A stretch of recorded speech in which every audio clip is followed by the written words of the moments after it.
Okay, we're going to attempt to tell you Lewis's birth story. We have had 10 wonderful home births up until this point. 10 unique experiences that have been incredible. And this is our 11th baby, and right off the bat, it was a crazy pregnancy. I didn't know I was pregnant because I was having spotting that went on and on and on. I thought maybe I was going into premenopause. I don't know.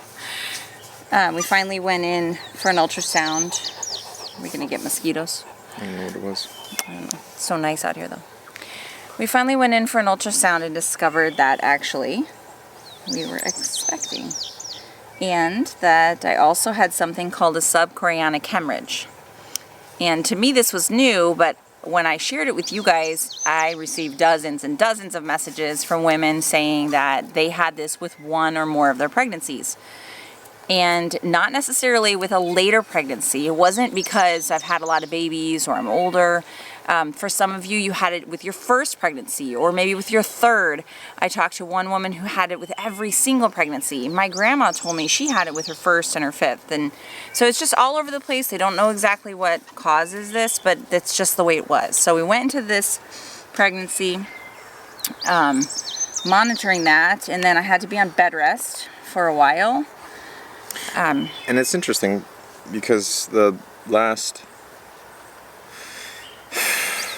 Was there a little spotting when we went to go see Dr. Mormon? Why did we go to see him?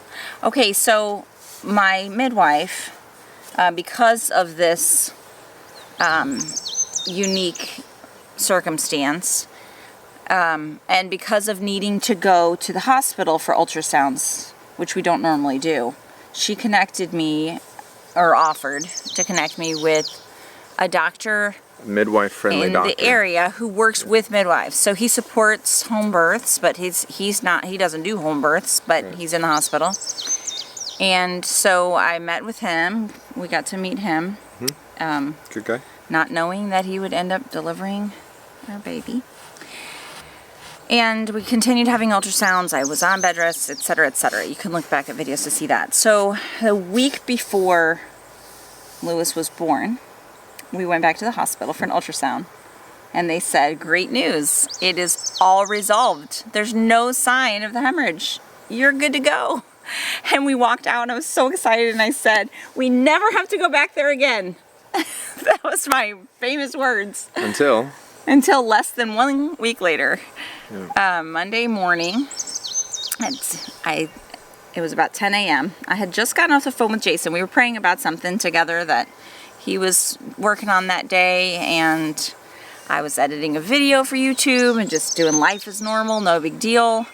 Went into the bedroom to get something for the kids out of my closet, bent down to grab it off of the very bottom of the closet and felt a little pop and started leaking fluids. And I was like, oh no, I know what that is. And I was 35 weeks pregnant at this point. And it wasn't like a lot of fluids, but it was consistent that I knew my water had broke. So I went to the bathroom and, then I right away called Jason and I said, I think we're going to the hospital. Mm-hmm. And I knew in that moment that I was going and I was not going to be coming right back. It wasn't going to be a checkup. I just knew that. So one thing that the doctor had told me whenever we met with him is that the one trick about these hemorrhages is that it can lead to things like your water breaking early. And I said in my mind, well, that's not going to happen to me because I can hardly even get my water to break when I'm in labor. It's like usually the last thing to happen right before I have a baby. So I just kind of put that out of my mind. And so although I wasn't shocked, I was surprised to have that happen. So Jason picked me up and my mind was in such a blur at this point that I regretfully realized later that I hadn't even explained to the little kids what was going on. It was just like bustling out of the house. Some of them I didn't even say goodbye to because I was just so in a state, and I really was sad about that later because I felt like it didn't prepare them. I didn't realize how long I would be gone, I guess. And that's something that I really was sad about, but I couldn't go back and do anything. If you cry, they're going to cry. You know how that works. Okay. Well, sorry. So, we got to the hospital, and they admitted us right away, and this seems like years ago. Wow, I just can't believe time is so weird. So we got into a room. We met a bunch of different people, right? Help me remember this. This is so foggy. I'm trying, so if I get involved, the details are going to go long and whatever. He's a detail guy, which is why he helps me remember all this stuff. And it's like, well, what is it what we're trying to accomplish? I know. I just want to... Lacey, go play. Yep, go, sweetie, go. She's going to just, like, heavy breathe. Oh, because she's getting attention. Okay. Yeah. She comes to the other hand. Yeah, so we, stayed there. They did her vitals. They checked you initially. They did an ultrasound, too. Yeah, they did a light ultrasound. It wasn't the more detailed one. Just to check on everything. Everything looked good, but they were like, okay, well, you clearly... were only 1 centimeter and 60% effaced. So, which is the way she stayed for... Ever. Yes. Not forever. Until... Can we just fast forward through this? So, all day Monday, eventually we were admitted to like a labor room, I guess is what that was. Labor and delivery, yep. And they settled in. They never gave me a hospital gown. Which is hilarious because... I guess I just kind of did what I wanted without realizing it. I didn't realize that I was like breaking the norm because my norm is being home in my own clothes, in my own space, privacy, doing the dishes if I want to during labor, soaking in the tub, just whatever. Doing whatever I want. This is labor for me. And I didn't think of doing anything else. So I'm in my comfy, stretchy pants and my sweater. And we're doing laps around the nurse's station. So we were trying everything to get labor going. Squat. Everything we could think of. My midwife was there helping us. Most things. Yeah, it was just like all Monday just stretched on and on and on and on. And I had contractions, but nothing consistent. Nothing strong. Yeah, and now looking back at it, I can't believe what a long time that was because I just, time escaped me. I was just right there. Once her quote-unquote water broke, there was a little bit of a pressure of getting something going by the 24-hour mark. Yes. It was not a hard and fast, and we could have refused advice or treatment or whatever. And they were very okay with us. They did not push for me to get on antibiotics. Right. Except that one nurse in the middle of the night that you had to have a run-in with. But the doctor himself... No. Very cool. ...was... Well, he wasn't there. Well, they were checking in with him. I get it. He was... Very hands-off. Yeah. And all of my whatever they call them, vitals, I don't know what they call them. Mm-hmm. Everything kept looking good. Baby kept looking good. Mm-hmm. And we just kept laboring, and day passed and evening came. My sister came at one point. Bella came. It just went on and on. The midwife was there. She was there the whole time. Right. One shift of nurses left, another shift of nurses came. I mean, we just... Yeah. It just dragged on. Right. So the first nurse that we had was real receptive to the more natural approach, and she would make recommendations and just kind of say, hey, this is the protocol, which is a word I'm really sick of. But the second shift was definitely more of the cautious side of things. I think she was a little less experienced and receiving a fair amount of pressure from the resident doctor there to get some answers and stuff. And so, so she was a little bit more forceful, and there was a little bit more of a sales aspect to it, and a repeated focus on fear and risk. And unfortunately, this was the night shift, so we're now into night. So we're still in this room.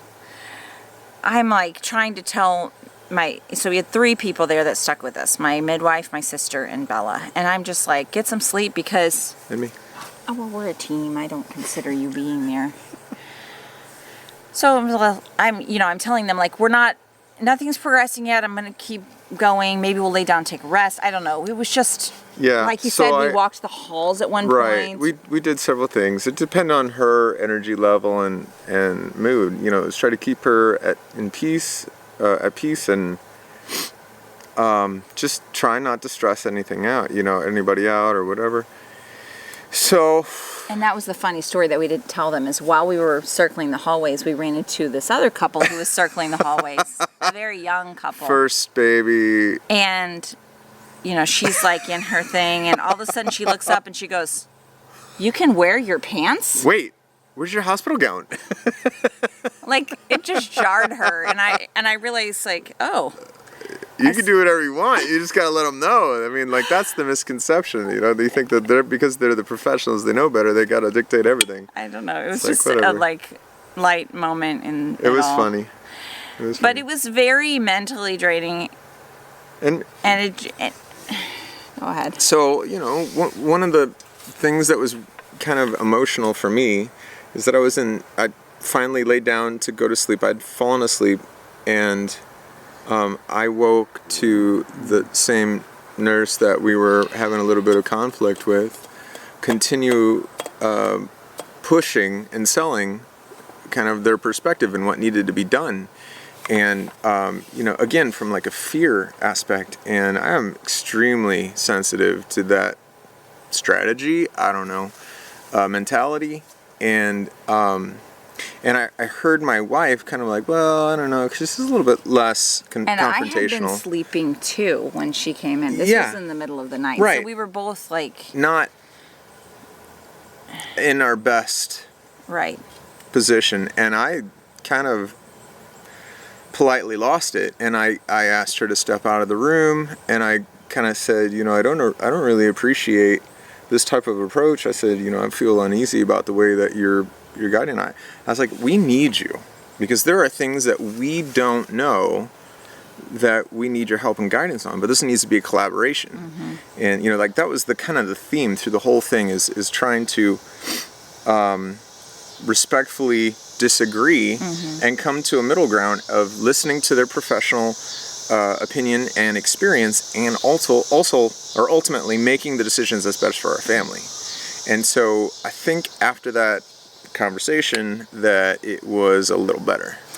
And then her shift ended, and the third shift of nurses came out, and we were still there. And then there's the more of the explaining of how things are and what we needed and wanted, and that was getting hard and heavy too. It was. And at this point we were almost to the 24-hour mark and passing it. My water broke, and we realized, okay, this isn't progressing and we need to do something. So we decided, we were communicating with the doctor as well, and decided to start Pitocin, which I've never had, obviously, because I've had home births.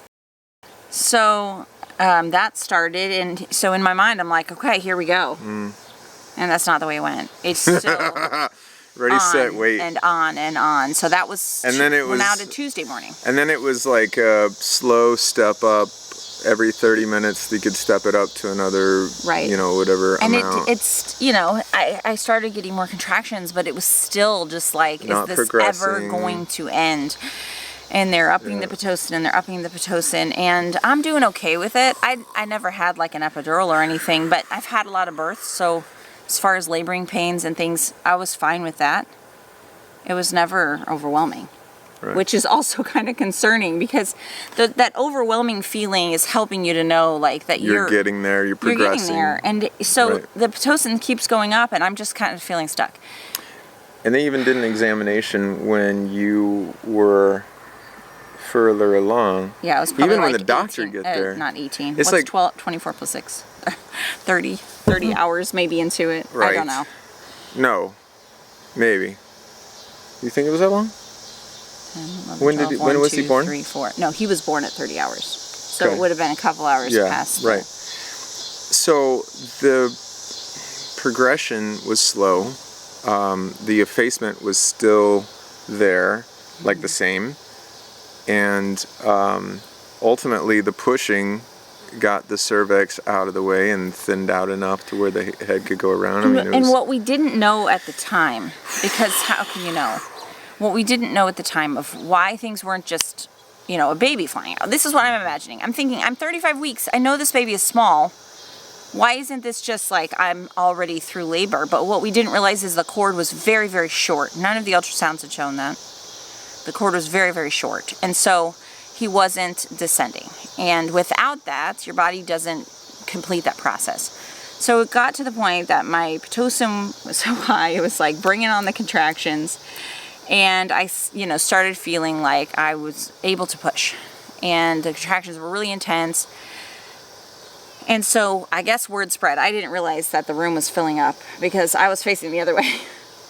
With the doctor was there and the nurses, and they called the NICU team, and I'm just like trying to focus on pushing, and it's all kind of blurring together in my mind, but I just knew like this is like I'm giving my all and this baby is not coming, and I didn't know what else I could do. And I've experienced this before of giving your all and having to find the strength to give more, so that's what I did.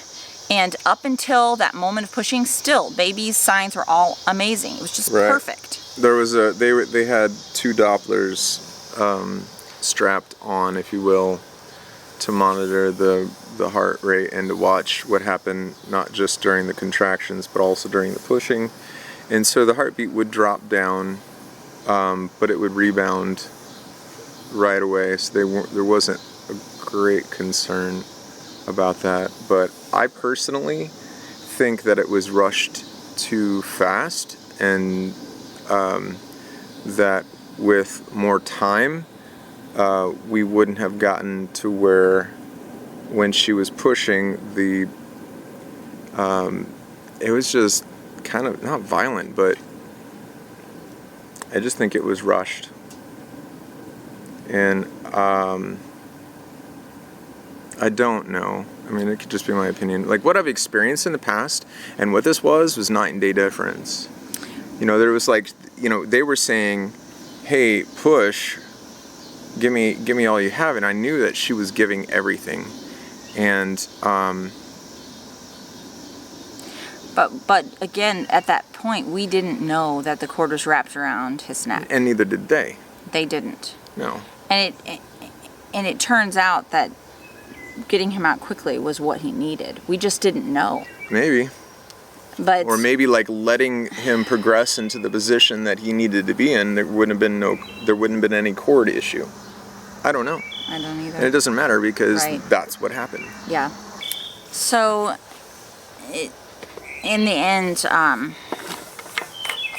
I was able to birth him, obviously, and we had talked ahead of time with the team about delayed cord clamping and all of those things, all the details. It wasn't an option. And I could see that. They were rushing and freaking out, and they were like, "Hey, Dad, do you want to cut the cord?" And I was like, "Let's just do this." Yeah. He immediately was taken away because he was... The NICU unit team was right there. They were worried about him not responding. There was an impression from the cord right around his neck, so he was essentially dark blue, which is somewhat common. But then there was a really white spot right there where the cord was. And so they were concerned about his lack of response.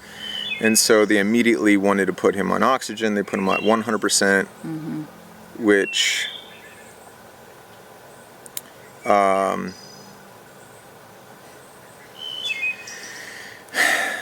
they were trying to clear. As long as they did a suction, they did a very good job, cleared that out.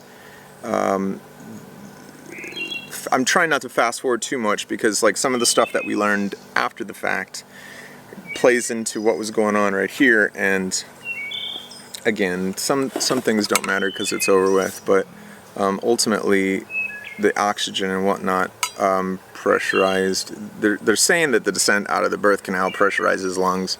I'm not sure I understand or believe that, but I know that 100% oxygen being administered would have an effect on that, and ultimately they then heard a heart murmur.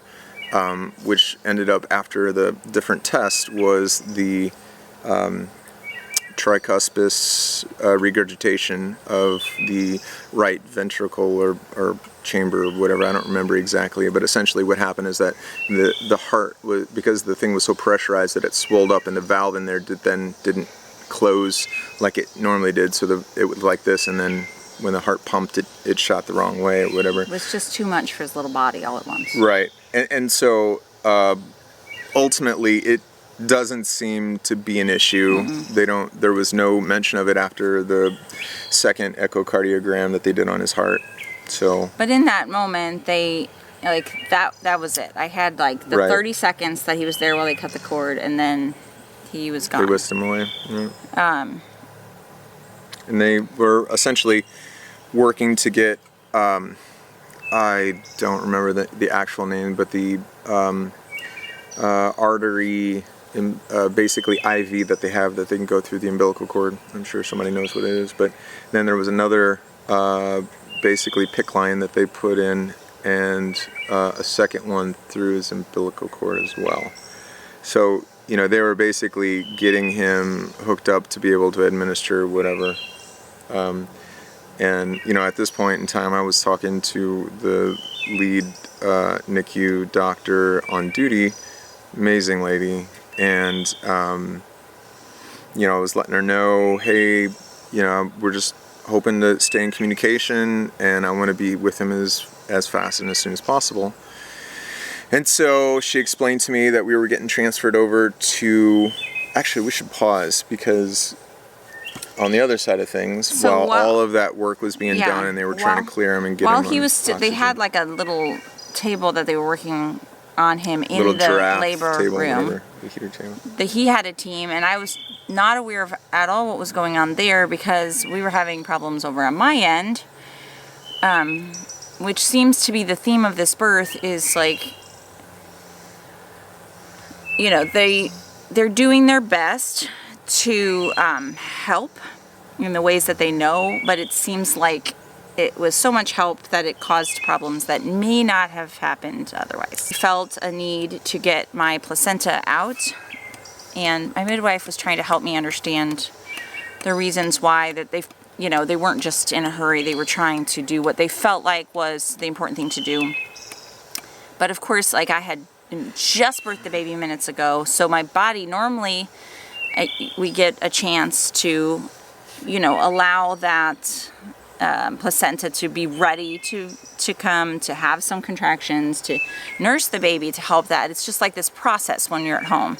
But they were getting it out immediately, so they were having me push immediately while gently pulling on it, and in doing that accidentally ripped the cord from out. So I'm seeing Jason and baby and team on the other side of the room, but also seeing this nurse in front of me who's now getting sprayed with blood and freaking out. She, understandably, it's just it was just a moment, and the doctor came, and they're both there, and he was just okay, at this point, he said, I have to get this out. And so he is manually removing the placenta, which was more painful than the birth, and not only that, but you're not focused on having a baby. And I was just screaming. I mean, it was so painful. This isn't what I'm used to. This isn't my body being allowed to do what it knows to do. It was just very forced, and it was horrible. And poor Jason and Bella, and they're seeing the baby in the emergency situation here, and me bleeding and screaming. It was, I'm sure, very traumatic. I was just in my own head, so I don't know how that was for you guys, but it was very awful. And once he felt like that was done, then they gave me something to stop bleeding. And then immediately after that, where I did not really have time to recover from that, it felt like minutes, they're asking me if we were going to give the baby a vitamin K shot.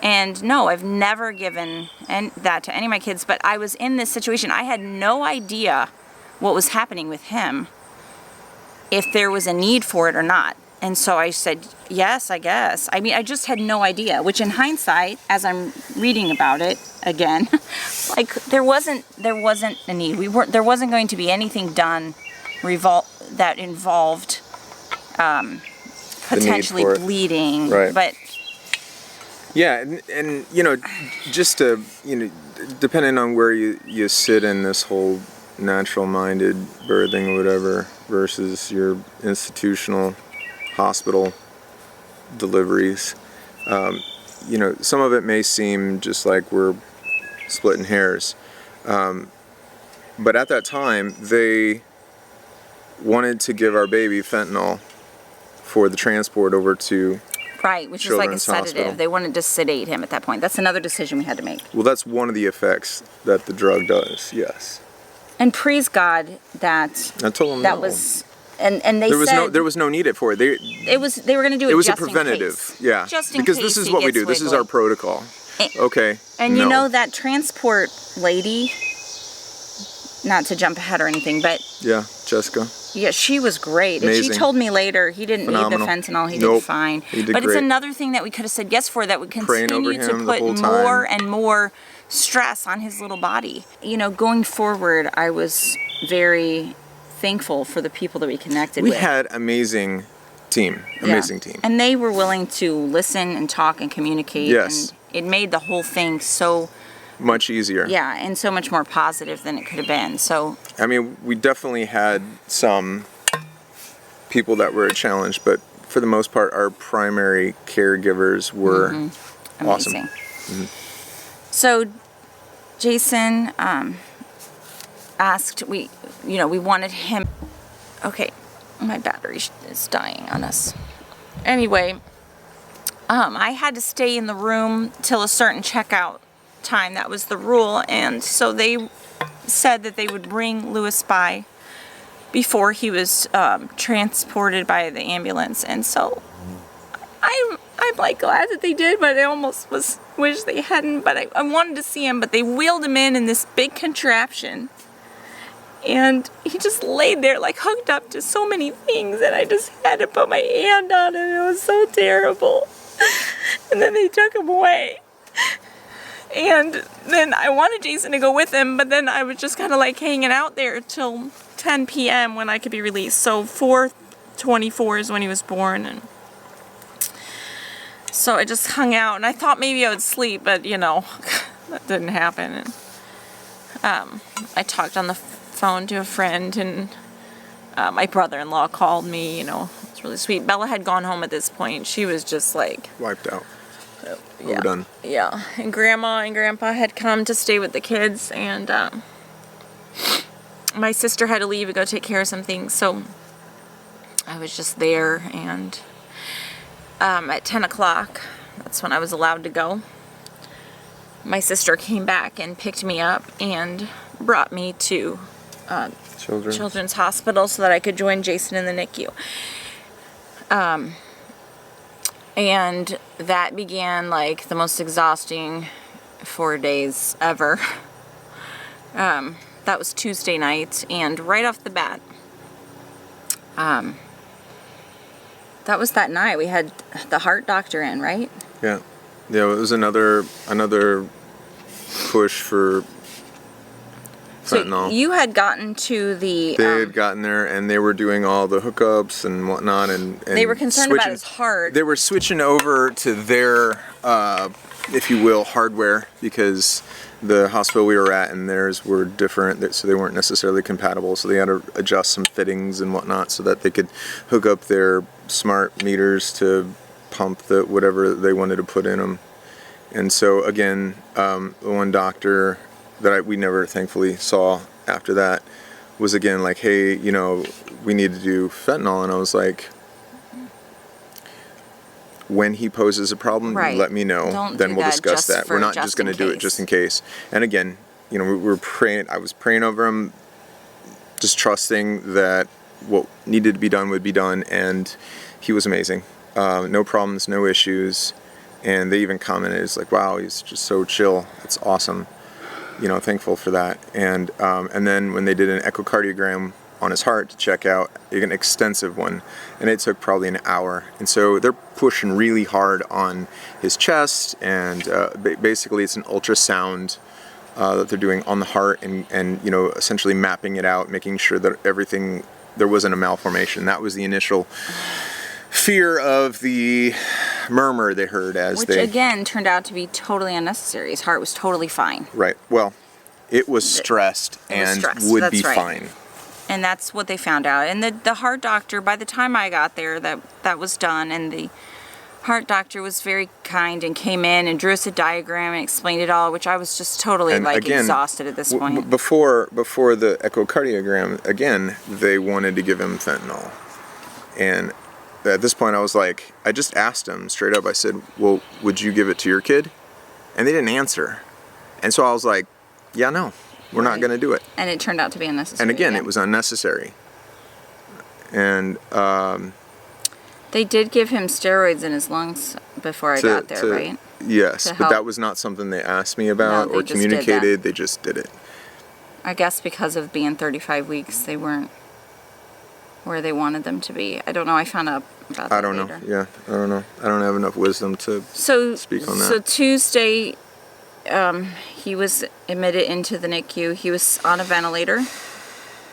And they stepped him down, so he was at 60% oxygen. And he was on an IV. Right.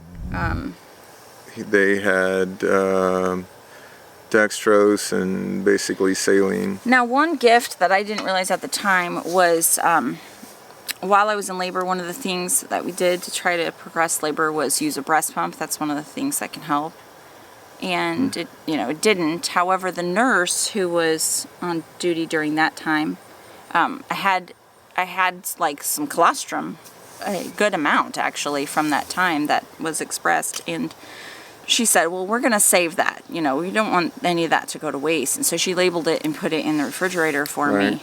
And it turned out that they brought that over to the NICU. They were doing oral treatment, is that what they called it? Yeah, they called it oral treatment. Basically, because he was on 2 milliliters in each side of the cheek, and it would absorb. Wipe it in their cheeks. Well, syringed it in there, but yeah. So that they could get some of that for their gut, even though he was just on a feeding tube. They were trying to watch the antibiotics that they were wanting to give him and to try to offset keep it as a minimum, because the antibiotics also were just a precaution. There was never any.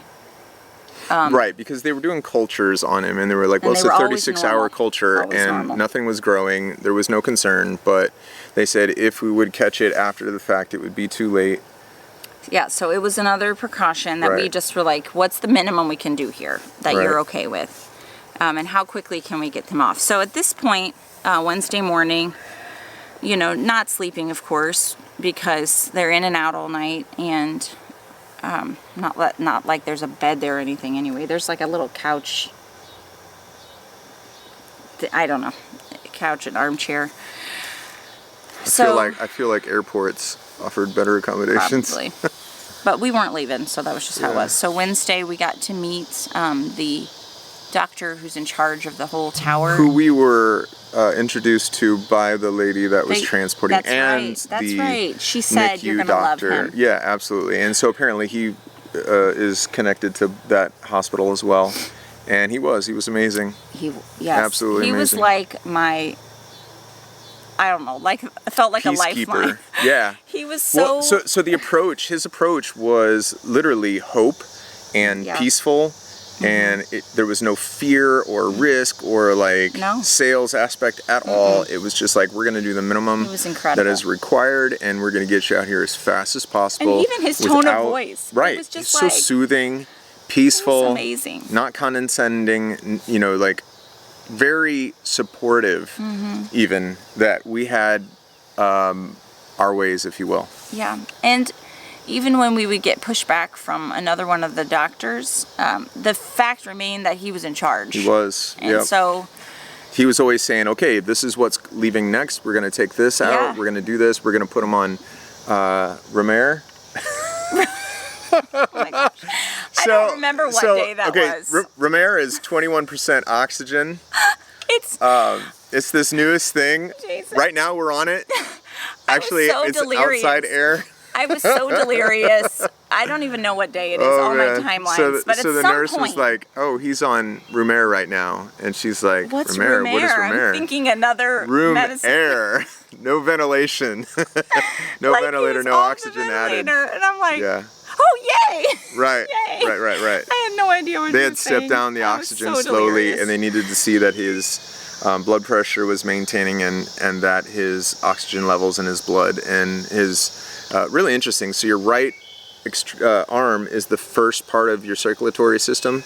Didn't know that, and then anything else is basically the last, which is really amazing. So they measured it here, and then I think on his left leg or something like that. And so his oxygens, he was able to maintain mid 90s to keep that all going, and so he passed the test to get on room air. And then the next victory was the breathing tube. The feeding tube. When yes, the breathing tube came out, and that was like wonderful because there was amazing alarms, like annoying. It was horrible. It was not annoying. It was scary. The ventilator alarms are scary for a good purpose. However, yes, I understand, but I would fall unnerving. asleep like for an hour maybe, and if it got a little bumped, if he bumps a little bit, the alarm went off, it would and go off. It was horrible. Yeah. So when that was gone, that was the victory number one. That felt really huge. Yeah. Huge. And next was trying to get him off that feeding tube, because not feeding tube, IV.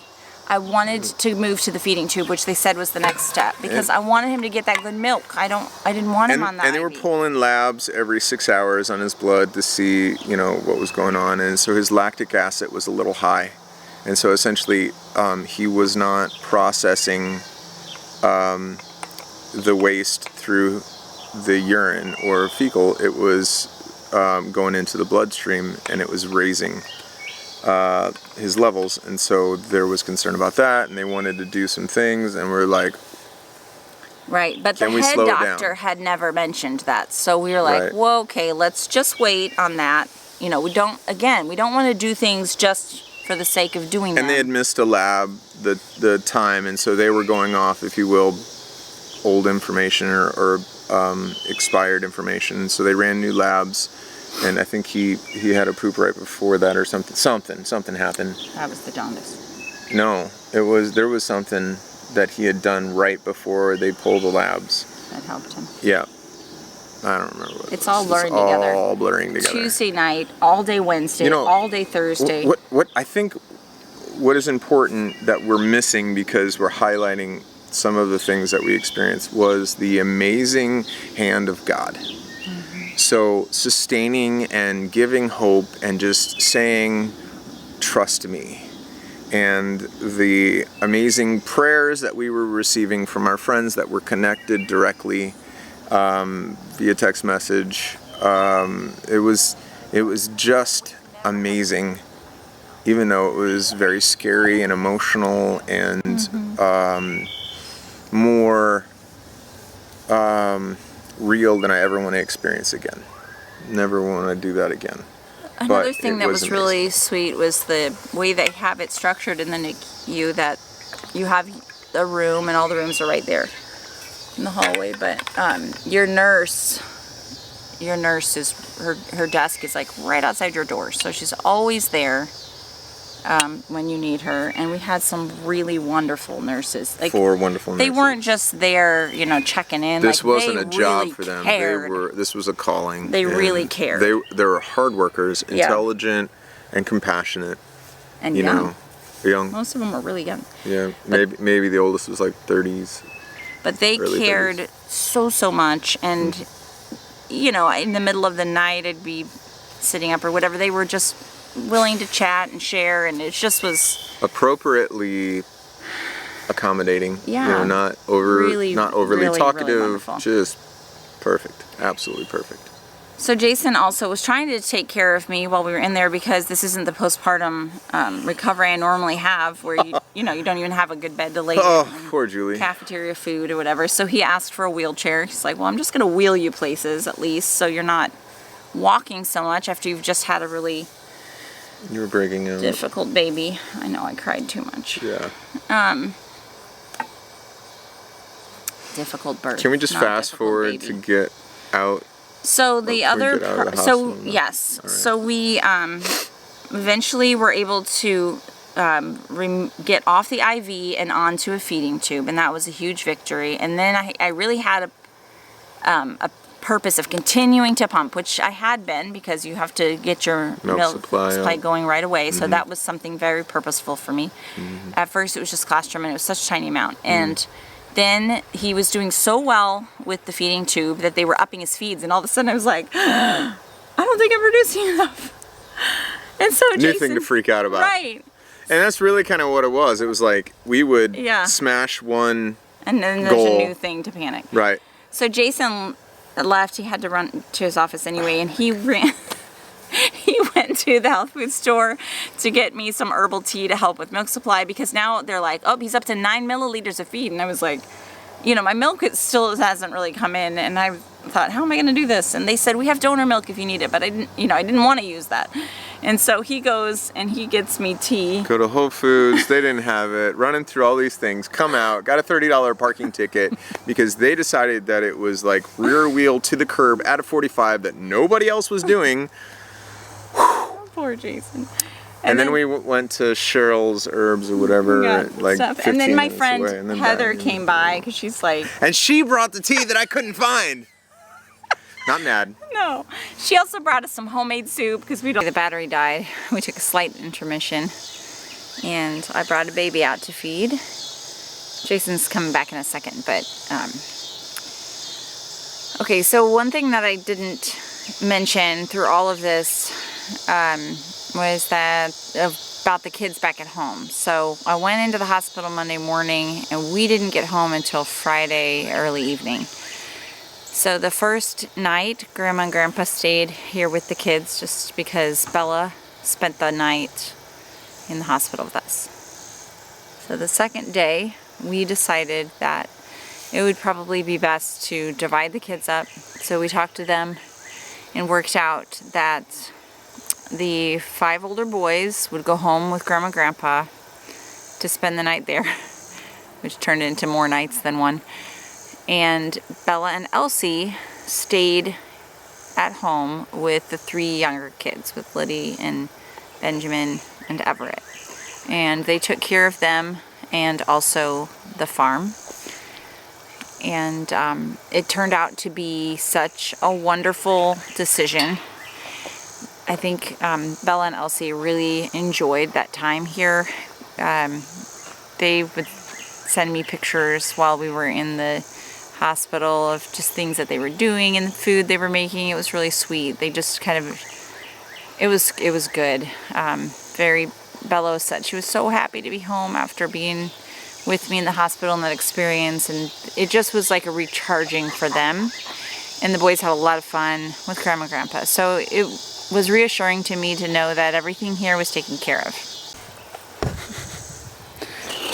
This hardworking man is helping to put in a pool for the kids in between recording. Okay, so Go. Go, girl. So at some point on Thursday, I don't remember all the details, but eventually, I don't even remember the times. What's the question? There you go. I don't remember the times of how all this happened, but we did move to a feeding tube, and then the feeding tube came out. That was an incredibly awesome moment for me. And He bumped it. that's right. He bumped it. It was so they moved it from his mouth to his nose, Yes. and he pulled it out accidentally, and she they was like, probably I think doesn't you're need ready. it. I think you're ready, because at that point it was kind of iffy. They were just leaving it in just in case. Right. But they'd moved it to his nose so that I could try to breastfeed. Right. And he was doing well. I had no idea the challenges that would come once we got home for the next week. But at that point, I was like, he's nursing really well, and this is awesome. And so, you know, it was one step after another of being allowed to have freedom again, being allowed to leave. Mm-hmm. My birthday was Saturday, and Father's Day was Sunday, and we just wanted to be home so bad. And initially, they had told us we were going to be in through the next week, and we wanted to be with our kids, all of them. So it came down to Friday. His jaundice levels were high. So that was a setback. Thursday night, he was going under the lights to help reduce the jaundice. And it was kind of like, if this doesn't come down, you're not going to be able to go home tomorrow. Because at this point, the head doctor had kind of hinted around that there was a possibility that we might get to go home on Friday. And once he did that, like, my mind was set. We are going home. So in the middle of the night, I'm still only maybe sleeping for an hour at a time. I couldn't sleep there. But Thursday night, he went under the lights, and I was still allowed to nurse him. He had like a billy blanket, they call it, with lights that you kind of hold while you're nursing him. Yeah, so there was an overhead and then an overhead, blanket, yeah. And I was like, buddy, we got to get the jaundice down, because that is our ticket to freedom. And I was wanting him to poop because that helps release the bilirubin, and so at midnight, he had his first 6 hours under the lights, and at midnight she was preparing him to take another blood test to see where his levels were. And she was heating his foot with a little heating pad, and I was like, I went over to him to take the labs. Yeah. He still hadn't pooped at this point. And I went over him and I was like, we're gonna pray this poop out and we're gonna massage this poop out. I was like, buddy, we got 5 minutes. I was so focused. You know how delirious you get? It's been days since you've slept. It's the middle of the night, but what is night? Because in the NICU, night and day, it all mixes together. There's no windows. It's like just surreal. And so I'm doing the special massage on his belly that I had seen the video of. And I'm praying and praying. She's like getting ready to come back in to do the blood stick. And bam! That kid poops. I was just like, yes! She texts, I don't know which friend it was, but she was like, that's when you know you have a good friend. And we're like, praise God! So he passed the test. He came out from under the lights. Although I was reading his papers and they said he was on the lights for 12 hours, which he wasn't, but that's okay. He was supposed to be on for 12 hours and it was just 6 and he came off. So, yeah. So that was kind of like our last little thing that was needed. Oh, well, the second last, the very last one was a car seat test. You have to leave the NICU, you have to be able to sit in your car seat, buckled up and dressed for 2 hours without your heart rate or whatever. Your blood pressure, your oxygen levels dropping. 2 hours. And so that was his last big test. That was the first time he got to wear clothes. Thankfully, Bella had put a little outfit in the bag because you have to wear your outfit to do this test. And I mean, Jason was already like assuming the win. He had the room packed up and he was loading the car while he was in his car seat test. My sister came. She had been out of town and so she couldn't see him in that middle place that we were at the hospital. So she came right at the end. And got to be there with us as we were, wrapping up. And he passed his car seat test. He did so good. And then we just started going through discharge papers and, checking out. I mean, it just felt like a celebration. But, it's so hard to celebrate in there because even while we are celebrating leaving, there's babies coming in. Stories, right there across the hall. Harder stories. Like babies that are less likely to make it out quickly, or the one or alive at all. It was very serious. You could, of course, they don't share anything with you, but you're there. Yeah. You're there. Like, and you can tell by the hustle and the bustle and the, how long when they do the rounds, how long they stand there, what struggles or, strategies they're trying to come up with, and some of the, the nurses were decorating for the different holidays or whatever, and you could see some that had like Valentine's Day stuff on it still, and it was just to think that they were in there for 4 months, if not, probably longer than that. Some couldn't have lights, no stimulation. It was hard.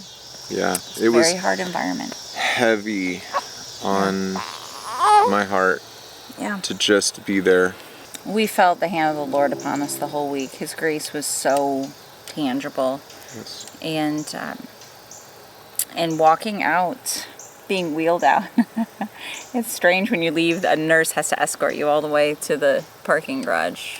But turning in our badges. What did they think we were going to do? I know, like we wanted to stay there. I mean, you could. No, you couldn't have held us there. But it was just a formality, and, you know, we loved our nurse. She was so sweet. So we're like, yay, you get to escort us out. Right. Turned in our badge, and there we went. We went home to the sweetest homecoming with our kids. You know, also, it's like they take their hospitality very serious at that hospital, and there were several different positions, volunteer roles too, where they were greeting, kind of helping and guiding people, and there was just this one lady, and she was sugary You sweet. just made it forward. I mean, like, just so sweet. And, you know, I caught her one time, and I was like, where's your joy come from? You know, she pointed to her heart, and then she pointed up, and I was like, I thought so. Aww. And so we smiled and kind of had a moment. And then there was another couple that I got to pray with, whose baby was in the NICU. Mm-hmm. So it was a special time, even though we were there. So It was. then awesome homecoming. Yep. Yes, let's fast forward. Yep, we got to go home and be with our people, and it was just the sweetest victory to know that we were home in our As a space family again. all together. Yeah. We are in the middle of the last test. Lewis is finishing his car seat test, and once that's done, we get to go.